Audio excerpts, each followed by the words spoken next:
What Novak Djokovic said after losing to Rafael Nadal at the 2013 US Open before beginning a streak that never ended since the turn of the century. Three players dominated the ATP Tour more than any others, winning a combined 66 major titles.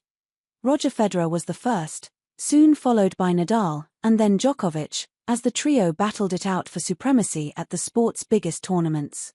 The latter pair engaged in several legendary clashes, competing against one another 60 times during their professional careers.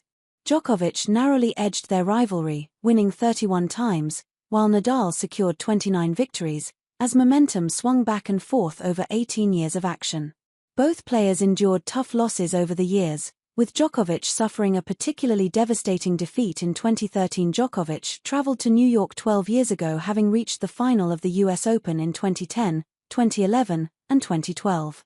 Determined to do so for a fourth year running, the number one seed made an impressive start to his campaign at Flushing Meadows. Taking down Stan Wawrinka in a 5-set semifinal thriller, Djokovic advanced to Sunday's showpiece match on Arthur Ashe.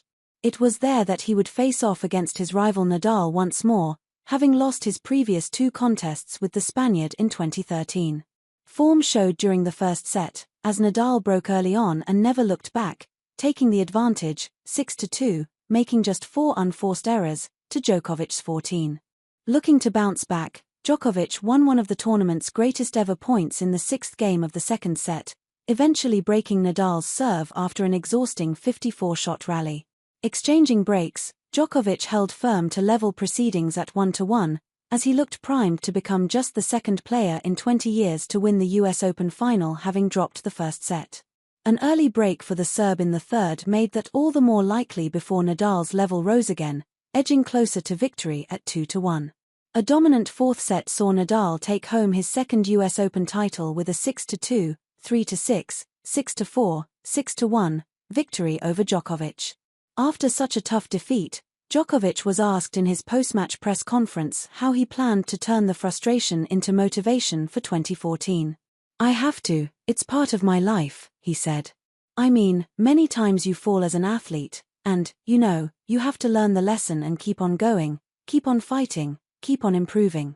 That's what we are here for. I'm still 26, and I believe the best time for my career is about to come. As long as I believe it, the fire of the love towards the game is inside of me, and as long as that's present, as long as I feel it, I'm going to play this sport with all my heart, as I did in last 10 years.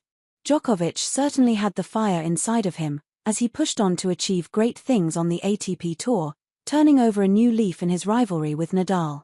His defeat to the Spaniard at Flushing Meadows in 2013 was remarkably the final time Djokovic lost to Nadal on hard or grass courts, as the now 24-time major champion began to dominate away from the clay.